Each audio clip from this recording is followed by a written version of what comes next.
शुक्रिया अदा करता हूँ कि आज मुख्य कंसेप्ट देने के लिए मुझे बुलाया है। असल में मैं एक समन संघ में काम करने का तरीका कैसा होना चाहिए, हमारा एटीट्यूड यानी सम्मादिट्ठी क्या होनी चाहिए, इसके बारे में कुछ व्यवहारिक चर्चा करूँगा।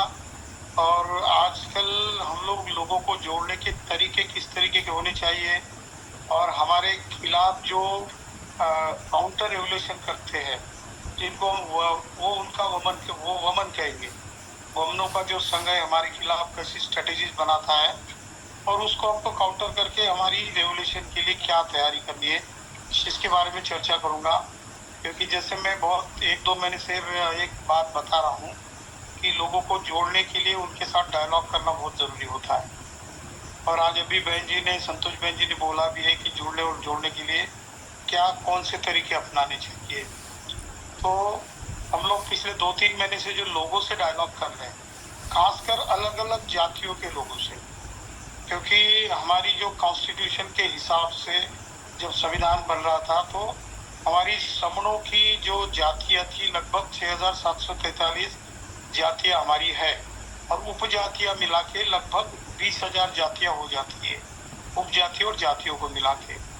तो ऐसे में संविधान में हमको जो अधिकार दिए गए थे, मूलभूत अधिकार तो सभी लोगों को थे, लेकिन खासकर जो वंचित घटक था, depress class, oppress class, suppress class, या जिनको दलित भी बोला जाता है, उनको संवैधानिक शब्द दिए गए शेड्यूल्ड कास्ट, शेड्यूल्ड ट्राइब और अदर बैकवर्ड क्लास।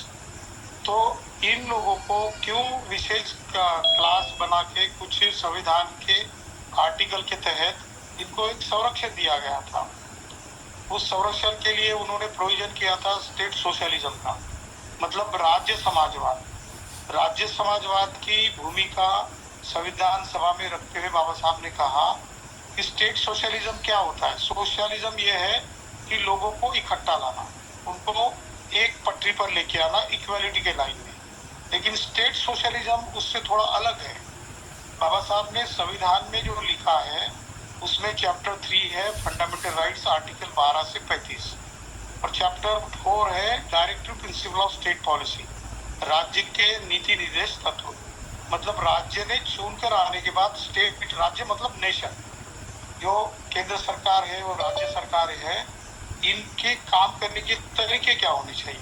तो उसके लिए संविधान में पूरा उनको बांध कर दिया था, फंडामेंटल राइट और directive principle of state policy chapter 3 और चैप्टर 4 में। तो उनकी सोच ये थी कि इसके लिए क्या करना पड़ेगा।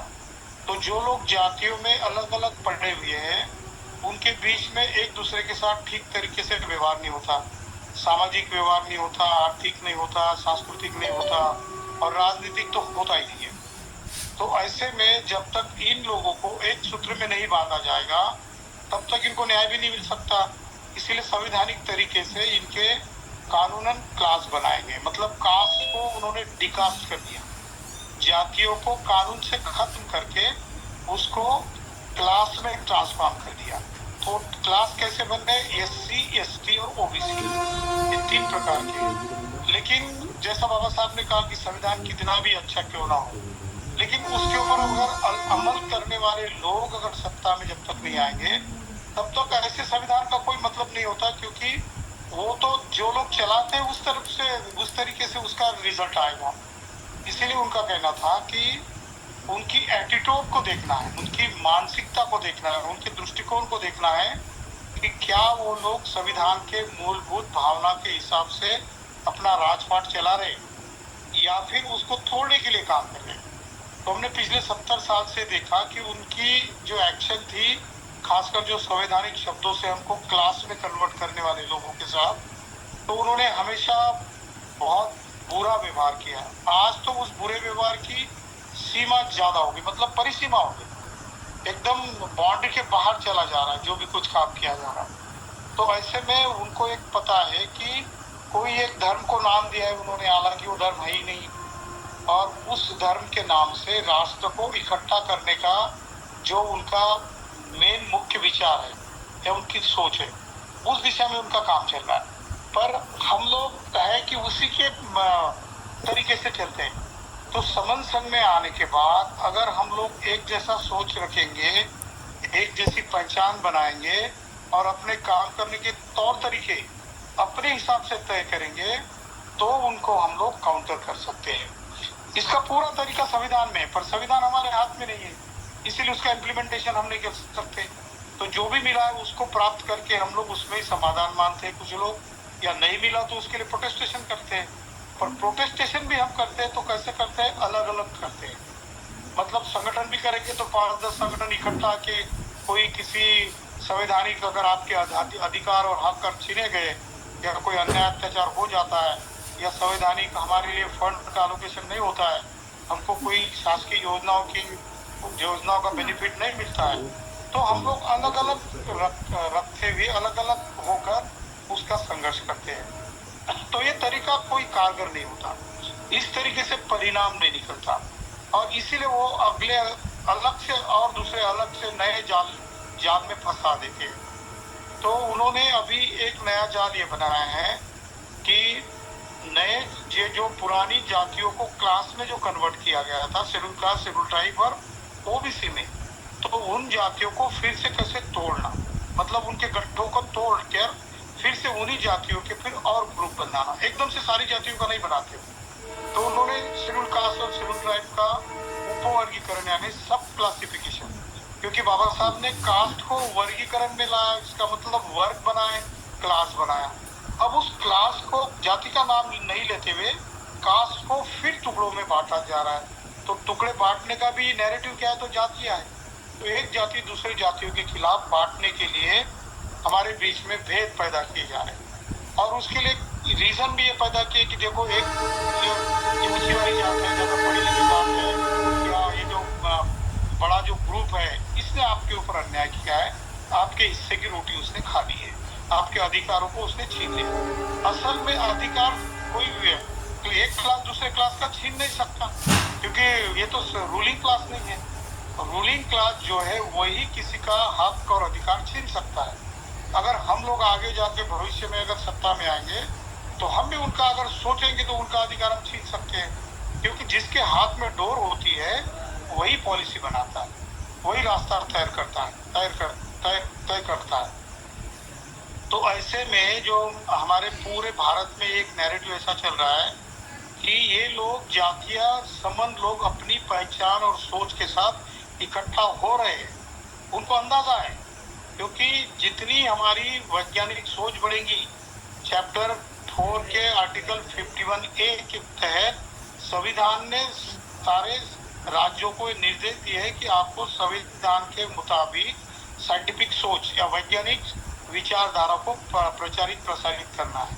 और इस तरीके से शिक्षा का माध्यम या शासन के तौर तरीके का माध्यम भी साइंटिफिक बनाना ही पड़ा। किस माध्यम में? इस माध्यम से ये हुआ कि SC, ST, OBC की जितनी भी जातियां हैं वो एक दूसरे के अंतर को कम करके इकट्ठा होने का काम कर रही है, और हम लोग समन के तौर पे इकट्ठा हो गए, ये भी उनको सब पता है। वो बहुत जल्दी भाप लेते हैं कि क्या कुछ हो रहा है। तो ऐसे में उन्होंने ये चाल चली है आगे कि उसको ABCD वर्गों में अगर विभाजित कर लिया तो वो लोग एक दूसरे के इसमें फंस जाएंगे झगड़े में, और हमारा राज चला जाएगा। लेकिन ऐसा होता है कि कोई भी व्यक्ति अगर बुरा काम करता है, जैसे कम्मा विपाक की थियरी जो होती है तथागत ने बताई, उसके हिसाब से अगर बुरे कर्म करोगे तो आज नहीं तो कल उसका बुरा परिणाम निकलना है। तो हुआ यूं कि अभी वो खुद के जाल में फंस रहे हैं। जैसे कि हम देखते हैं कि आपको किसी एक भगवान के नाम से, किसी एक मंदिर के नाम से, किसी हिंदू मुस्लिम या एक धर्म के दूसरे धर्म के खिलाफ लड़ाकर आपको अलग अलग करने के लिए या अपने धर्म के ऊपर, अपने रास्ते की भावना के ऊपर इकट्ठा करने के लिए तैयार किया गया। लेकिन उसके परिणाम ये हुए कि वही फंस गए। जैसे आप लोगों से बहुत सारा चंदा इकट्ठा करके किसी मंदिर को तैयार किया गया, किसी रास्ते तैयार करने के लिए फिर एक धर्म को दूसरे धर्म के खिलाफ लड़ाया गया। तो ऐसे में इनके चाल में हम लोग पिछले 70 साल से फंस चुके हैं। अब इससे बाहर कैसे निकलना है? तो इसका रास्ता समन संघ के पास है। रास्ता यही होता है कि नीतिमत्ता को पहले आपको जांचना पड़ेगा। जैसे मैंने परसों 3 दिन पहले एक कंसेप्ट दिया था, उसमें भी बताया था कि बाबा साहब का एक कोटेशन है। वो कहते हैं कि morality in Hinduism is just like as railway whack. when to attach, when to detach or when to shunt it. It depends upon the situation.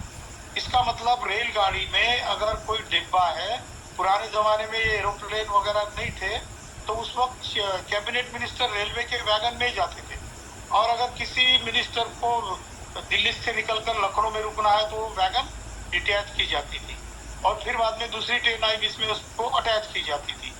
इसका मतलब ऐसा ही तौर तरीका था। अब इन्होंने ये जो फिलोसफी है मोरालिटी की अपने धर्म को भी लगाई है, ये हमको पता नहीं था, पर हमारे महासमंद बताते हैं तो उससे बिल्कुल पता चल जाता है कि ये तो सही है कि अगर किसी वैगन को अगर रेल में जोड़ना है तो उसको अटैच कर दो, किसी को अलग करना है तो डिटैच कर दो, और अगर उसको उसी के सामान के साथ शंट करना है, उसी जगह पे रुकाना है तो वैसा कर दो। तो मोरालिटी उनके लिए ये ऐसा ही है। अगर कोई उच्च वर्णीय व्यक्ति अगर अनैतिक काम करता है तो उस वक्त उसकी वैगन को डिटैच किया जाता है और कहा जाता है कि नहीं नहीं इसने तो कुछ नहीं किया। एक हॉस्बले नाम का उनके वमन संघ का एक प्रवक्ता है, वो ज्यादातर अमेरिका में यूरोप में आजकल मीटिंग लेता है बहुत 4-5 साल से। उनकी विचारधारा को विश्व में फैलाकर हमारी विचारधारा कितनी श्रेष्ठ है। जाते वक्त पहले इंट्रोडक्शन देते हैं कि हम बुद्ध की कंट्री से आए, लेकिन व्यवहार में उनका जो इंटरेक्शन होता है वो अपनी विचारधारा को फैलाने का होता है। तो उसका स्टेटमेंट क्या है पता है? अभी जो मंदिर का जो दान का जो भ्रष्टाचार हुआ है उसके बारे में वो कहता है कि ये तो हमारे धर्म को और हमारी विचारधारा को मतलब उसकी बदनामी करने के लिए किया गया षड्यंत्र है। अब बताओ कि वही लोगों ने पैसा इकट्ठा किया, वही लोगों ने उसको खत्म भी कर दिया, वही लोग लूट गए, और जेल में किसको भेजा गया? तो 8 लोग जो ड्राइवर लोग थे और असिस्टेंट लोग थे, पीए लोग थे, उनके पास कितनी रकम मिली है? एक के पास 20 लाख, एक के पास 14 लाख, एक के पास 8 लाख, एक के पास तो सिर्फ 1 लाख रुपए की रकम मिली। उनको जेल में डाल दिया उन्होंने, और उनका पीसीआर एफसीआर भी चल रहा है। पर मुख्य जो गवाह है उनकी जो वैगन है वो डिटैच कर दी है, क्योंकि उनका कहना है कि मोरालिटी हमारे लिए नहीं होती। अगर कोई नीची जाति वाला व्यक्ति अगर मोरालिटी का अगर कुछ गलत काम करता है तो उसको बोला जाएगा कि अरे तूने तो गलत काम किया, तू अनैतिक है, तो फिर तेरे को सजा होगी। तो मोरालिटी वाला कंसेप्ट शायद आपको पता चलेगा। इस तरीके का नैरेटिव हमारे खिलाफ वो हमेशा करते रहते हैं, पर हम लोग उनके नैरेटिव को अगर ऑब्जर्व करेंगे तो ये देख सकते हैं कि नैरेटिव वही करते हैं, नैरेटिव का उल्लंघन भी वही करते हैं, मोरालिटी वही सेट करते हैं, और जब भी मौका है तो अपने आप को डिटैच कर लेते हैं कि हम तो है ही नहीं वैसे, और हमको तो लागू होता नहीं। पर ये हम लोगों को अभी समझना पड़ेगा उनकी चालें। तो ऐसे में जो महाराष्ट्र में जो अभी तक 4-5 महीने में जितने सारे आंदोलन हुए, उस आंदोलन के लिए कल हम लोग गवर्नमेंट के एक बड़े ऑफिसर के साथ चर्चा करने वाले हैं, और आगे की रणनीति तैयार करने के लिए लगभग 30-40 संगठनों के प्रतिनिधि कल आ रहे हैं, और उनकी एक दिन का उनका वर्कशॉप 1 अगस्त को लगने वाला है नागपुर में। तो मैं ये बात इसीलिए कह रहा हूँ कि जब भी हम लोग इकट्ठा हो जाते हैं, एक जैसी सोच रखते हैं और इकट्ठा आकर कोई भी काम करते हैं तो उसका परिणाम हमेशा अच्छा निकलता है, जो कि समन संघ कहना चाहता है। और समन संघ ने बहुत सारी फिलोसॉफी अपना समन संघ का नाम नहीं लेते उनके बीच में प्रसारित की है, और वो उनको अच्छी भी लगी। तो कल हमारी इसी के बारे में है। बहुत सारे लोगों ने कहा कि आपने तो बहुत अच्छा काम किया कि अन्य अलग अलग जातियों के लोगों को इकट्ठा लाने के लिए आप बहुत अच्छा काम कर रहे हो। पर उसमें से एक ये भी बता दूं कि लगभग 6-7 संगठन वालों ने हमारा विरोध भी किया, क्योंकि वो अभी तक हमको यही समझ रहे कि समन संघ वाले लोग है ना, बस अपने तरफ खींचते हैं और अपने तरफ खींच के दूसरों की कोई सुनते नहीं है, और ये दूसरों को गाली गलौज भी करते हैं। तो हमने पूछा भाई हमने कब गाली गलौज की? तो उन्होंने हमारे पुराने समन संघी जो साथी है ना, जो गाली गलौज करते थे अपने कंसेप्ट में, उनका उदाहरण दिया। उन्होंने कहा कि देखो भाई आपने 2022 में तो हमको नालायक बोला था, नागपुर के नालायक। मतलब उनके दिमाग से वो बात अभी तक गई नहीं। इसका मतलब ये है कि हमको हमेशा के लिए अच्छा ही काम करना है, किसी की बुराई नहीं करनी है। देखो हम लोग भले ही उनके साथ अभी काम नहीं कर रहे, पर उसका परिणाम आज तक हमारे ऊपर ही हो रहा है, क्योंकि उन्होंने कहा कि आपने तो हमारे संगठनों को गाली दी थी, आपने तो हमको नालायक वगैरह कहा था। हमने कहा कोई बात नहीं, हम वहां पर चुप रहे, पर हमने उनको कहा कि अभी देख लो, हमारी बॉडी लैंग्वेज देख लो, हमारी विचारधारा देख लो, आपके साथ व्यवहार जो कर रहे हैं उसको देख लो। तो तो इसमें से हम लोग जैसे जैसे काम करते जाएंगे तो अन्य संगठन वाले लोग आपके साथ जरूर जुड़ते हैं और वो क्रिटिक करके जुड़ते हैं। जैसा तथागत बुद्ध ने कालाम लोगों को बोला था कि कालामो मैं जो कह रहा हूँ वो बिल्कुल आंख मूंद करके आंख बंद करके मत अपना लो, उसका एनालिसिस करो, उसका क्रिटिकल एनालिसिस करके हम सही है या गलत है मैं जो बता रहा हूँ उसका एनालिसिस करके फिर आप हमारे साथ जुड़ सकते हो।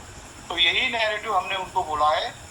भले ही आपको लगता होगा कि किसी हमारे साथियों ने आपके साथ अभद्र व्यवहार किया होगा, आपके प्रति अभद्र वाचा या जो ये मुसावादा से बात की होगी या आपको गाली गलौज की होगी, लेकिन उसके लिए हम लोग माफी चाहते हैं, पर हम लोगों के साथ आप काम कर पाओ आगे जाके। तो इसमें से बहुत सारे, उनमें से ज्यादातर बहुसंख्य संगठन वालों ने यही बताया कि नहीं नहीं ये लोग बहुत अच्छा काम करते हैं, ये जुड़ने और जोड़ने का काम करते हैं। और किसी दो संगठन वालों ने तो यहाँ तक कहा कि भाई साहब ऐसा मत कहो इनको, अरे इन्होंने हमारी पुरानी पहचान दिला दी हमको। वो उन्होंने खुद होकर, हमको बोलने की जरूरत नहीं पड़ी उस वक्त, उन्होंने खुद होकर कहा कि भाई हम लोग अभी तक जातियों के जंजाल से बाहर निकले नहीं है, हम लोग भले ही संविधान के जो संवैधानिक अधिकार है, कानून अधिकार है, उसके हिसाब से हम लोग SC ST OBC करके लेते हैं बेनिफिट, लेकिन हम लोग एक दूसरे की पहचान भूल गए और पहचान प्राप्त करनी है तो समस्त संघ के लोगों के साथ हमको डायलॉग करना पड़ेगा, क्योंकि एक जैसी सोच होने के बाद हमारी पहचान उजागर होती है और बहुत सॉलिड हो जाती है, फिर सॉलिडेरिटी आती है, एकता बनती है। ऐसा दो चार संगठनों ने हाँ वो उस मीटिंग में कहा। ये मैं बात इसलिए कहना चाहता हूँ कि अगर हम लोग लगातार काम करते रहेंगे लोगों के साथ और लगातार हमारे व्यवहार में अगर नीतिमत्ता रखते हैं, जैसे हम बात करेंगे तो बिल्कुल अच्छी बात करेंगे, किसी का दिल नहीं दुखाएंगे, और किसी ने बुरा भला कहा तो भी उसको बिल्कुल थोड़े समय के लिए निग्लेक्ट करेंगे या लेट गो करेंगे और फिर उनके साथ मदद का रवैया वैसा ही रखेंगे, तो वो लोग हमारे साथ काम करने के लिए तैयार होते हैं। ये मेरा पिछला 5-6 महीने का अनुभव मैंने आपके साथ शेयर किया। 1 अगस्त को नागपुर में लगभग 150-200 अन्य संगठन वाले लोगों के साथ हमारा डायलॉग हो रहा है। उसमें हम लोग एक बात ये भी करेंगे कि देखो इकट्ठा आने का बेनिफिट क्या होता है, हमारे हक और अधिकार के प्रति हम लोग सजग रहते हैं, हम लोग एक दूसरे का ज्ञान बांट सकते हैं और हमारा बात करने का तरीका भी अंडरस्टैंडिंग वाला होता है, मतलब समझदारी का होता है। ऐसे अगर कर जाएंगे हम लोग तो जैसा इस जो अभी कल ही गवर्नमेंट ऑफ महाराष्ट्र का जो अधिवेशन था, ये वर्षाकालीन अधिवेशन खत्म हो गया असेंबली का, उसमें जो हमने पहले बताया था कि इस वक्त वो उपवर्गीकरण नहीं करेंगे, तो वैसा ही हुआ, क्योंकि उन्होंने देखा कि लाखों के मोर्चे इनके निकल चुके हैं पूरे महाराष्ट्र में और इसका परिणाम दूसरे राज्यों में भी हो रहा है। SC ST के लोग आज समझ चुके हैं कि अगर उनका उपवर्गीकरण करके जातियों में फिर विभाजन किया जाएगा तो जातियां एक दूसरे के खिलाफ लड़ झगड़ जाएगी। इसीलिए ये मैसेज दूसरे राज्यों में फैला, इसलिए गवर्नमेंट बैकफुट पर आई है। और हमको तो अंदर की बात से पता चला है कि 2-3 साल तक ये लोग अभी करेंगे भी नहीं, क्योंकि उन्होंने टेस्ट कर लिया है कि लोगों को उनके हक और अधिकार के प्रति अगर हम कुछ करेंगे, अन्याय अत्याचार करेंगे, तो अब वो लोग नहीं रहे पुराने, अब तो सजग लोग हो चुके हैं SC ST और OBC के। तो ये परिणाम क्यों हो रहा है? क्योंकि ये बातें बहुत सी लोगों के मन में जा रही, जो समर्थन कह रहा है कि भाई इकट्ठा हो जाओ। जब तक आप इकट्ठा हो जाते हो और एक आकर अगर अपनी आवाज उठा लेते हो तो आपको विरोध करने के लिए कोई ताकत नहीं लगा सकता और डर जाता है आपको, तो ये परिणाम जरूर होता है। इसीलिए हमको क्या करना है कि अभी अन्य संगठन वालों से या अन्य समाज वालों से या हमारी जाति और उपजाति के लोगों से एक काम करना है। उनके जो सिंबल्स होते हैं ना, टोटेम्स होते हैं, सिंबल्स होते हैं, या उनके कुछ पुरखे होते हैं जिनके नाम से वो लोग जुड़ते हैं। जैसे हमारे पोस्टर में लगभग 20-25 लोगों को, जितने भी हमारे अलग अलग जातियों के समझ पुरखे हैं, जो फोर फादर्स है, उनके अब फोटो लगाते हैं और वो फोटो एक ही पोस्टर पे लगाकर सबके साथ शेयर करते हैं। इसका परिणाम बहुत अच्छा होता है, क्योंकि जब भी कोई व्यक्ति जातियों से बाहर आना चाहता है या जागरूक होना चाहता है, तो वो अपने जाति का जो सिंबल होता है या कोई गुरु होता है, कोई महाराज हो, गुरु हो या नेता हो, या ऐसा कोई व्यक्ति हो जो कोई इतिहास में उसने उसके जाति के लिए अच्छा किया, तो वो ढूंढता है कि मेरे जाति के व्यक्ति कहाँ है, यहाँ पर मेरा सिंबल कहाँ है, मेरे गुरु कहाँ है। तो ऐसे में अगर उनके सिंबल अगर हम यूज करेंगे तो वो लोग उसको देखकर ही जुड़ जाते हैं। ये भी हमारा एक अनुभव रहा है। तो उसमें से हम लोग आने वाले समय में इसके ऊपर भी चर्चा करते जाएंगे। जैसे कंसेप्ट देते वक्त हम लोग सारे लोगों के बारे में, किसी अन्य जाति के व्यक्ति है लेकिन उसमें कोई अच्छा विचार व्यक्त कर सकता है तो उसको भी हम शामिल कर सकते हैं। उसकी विचारधारा, जैसे मॉर्निंग के सेशन में हमने शुरू कर दिया कि बहुजनों के जितने भी पुरुष या महिलाएं जो महापुरुष है उनके बारे में हम लोग मॉर्निंग में बहुत ही गहरा और अच्छा डिस्कशन कर रहे हैं अभी। और उसमें किसी गुरु के बारे में, उनकी विचारधारा के बारे में जब भी हम सुनते हैं तो हम पाते हैं कि यार इसके बारे में तो हमको अभी तक पता ही नहीं था। जो हम सोच रहे वो तो वही सोच रहे हैं, पर अलग अलग क्यों है फिर जातियों में। तो ये वाली पहचान हमारी एक जैसी बन जाती है। तो ये सिंबल को भी हमको इसके बाद ठीक तरीके से देखना पड़ेगा, उसको ध्यान में रखना पड़ेगा। और एक बात आ जाती है कि हम लोग दूसरों का हित अगर सोचते हैं ना तो आज नहीं तो कल, जैसे कि हम कहते हैं कि छल का फल छल, आज नहीं तो कल। आप किसी के खिलाफ अगर छल करोगे, किसी के खिलाफ अगर आप बुरी बात करोगे, किसी के बारे में अगर तीसरे व्यक्ति के साथ गाली गलौज करोगे या उसके बारे में उसके कान में कानाफूसी करोगे, दूसरी उल्टी सीधी बात करोगे, तो आज नहीं तो कल उसके बारे में भी कोई ऐसी बात करने वाला व्यक्ति जरूर मिलेगा। क्योंकि छल का फल छल ही होता है, आज होता है या तो कल होता है, पर होता तो जरूर है। क्योंकि कर्म विपाक का नियम ही ऐसा है कि आज बुरा काम करोगे तो हो सकता है आज उसका परिणाम ना आएगा, लेकिन आने वाले 2 साल 5 साल 10 साल में उसका परिणाम जरूर भुगतने वाला है, भुगतना पड़ेगा। ये बात आज सिद्ध कर दी है। वमनों ने हमारे SC ST और OBC के जन्मजात संघियों को बहुत बुरे तरीके से पछाड़ा है, बहुत बुरे तरीके से एक दूसरे के खिलाफ लड़ा है। लेकिन आज नौबत ऐसी आई है कि वो भी वही बैकफुट पर आए, क्योंकि इतने बुरे काम हो गए उनके कि हर क्षेत्र में उनका करप्शन, उनकी बुराइयां, उनके बुरे काम, उसको फल आने लग गए हैं। तो ऐसे में हमारे पास बहुत बड़ा मौका है कि वो लोग बुरी तरीके से अपने ही प्रॉब्लम में फंस गए, तो हम लोग अपने लोगों के साथ SC ST OBC जो जन्मजात संबंध लोग हैं उन लोगों के साथ डायलॉग का तरीका बढ़ाए। हम लोग ज्यादा से ज्यादा डायलॉग करें हमारे लोगों के साथ। इसका परिणाम ये हो जाएगा कि हम लोगों की दूरी कम हो सकती है, अंडरस्टैंडिंग बढ़ सकती है और इकट्ठा आने की सोच हमारी ज्यादा गहरी हो सकती है, सॉलिड हो सकती है। तो ये प्रयोग हमको जब भी कोई मौका, अच्छा हो या बुरा हो, बाबा साहब ने तो ये कहा है कि आपत्ति आपके ऊपर चाहे कैसी भी आने दो, अच्छी आपत्ति आई हो या बुरी आपत्ति आई हो, अच्छी तो आपत्ति होती नहीं, अच्छा मौका होता है। पर आपत्ति कभी भी अगर बुरी आती है तो उसको निगेटिविटी में मत लो, उसको ऑलवेज पॉजिटिव में सोचने की बात करो। वैसा ही मैं कहता हूँ कि जो उपवर्गीकरण का जो नाटक उनके संघ द्वारा पिछले 20-25 साल से कुछ जातियों के कुछ चंद लोगों को बताया जा रहा था, और उन्होंने सोचा था कि एक जाति दूसरी जाति के खिलाफ लड़ाकर हम लोग अपना उल्लू सीधा करेंगे, पर वो मामला उन्हीं के ऊपर अब उलट रहा है। तो ऐसे में हमारे सामने एक बहुत अच्छा माहौल है, बहुत अच्छा वातावरण पैदा हुआ है, बहुत अच्छा मौका है कि हम लोग ये बात लोगों के बीच में जाकर बताएं कि भाई उनके साथ रह के आज तक आपने अपने हाथ जलाए तो क्यों उनके साथ हो लेते हो, क्यों उनके मंदिरों में जाते हो, क्यों उनके सोच में जाते हो, क्यों उनके सत्संग में आप भागीदार होते हो, अपने ही लोगों के साथ क्यों नहीं जुड़ते। अपने बहुत सारे महासमंद लोग हैं, उनकी विचारधारा को एक दूसरे के साथ शेयर कर लो, और उनके विचार एक जैसे अगर है तो क्यों ना हम उनके विचारों को एक साथ मनाएं, उनकी जयंतियां एक साथ मनाएंगे, उनके विचारों की संगोष्ठियां लगाएंगे, उनके जन्मदिन मनाएंगे, और ऐसे करके हमारे बीच का जो मनमुटाव कम हो सकता है और सोच एक जैसी बनती है।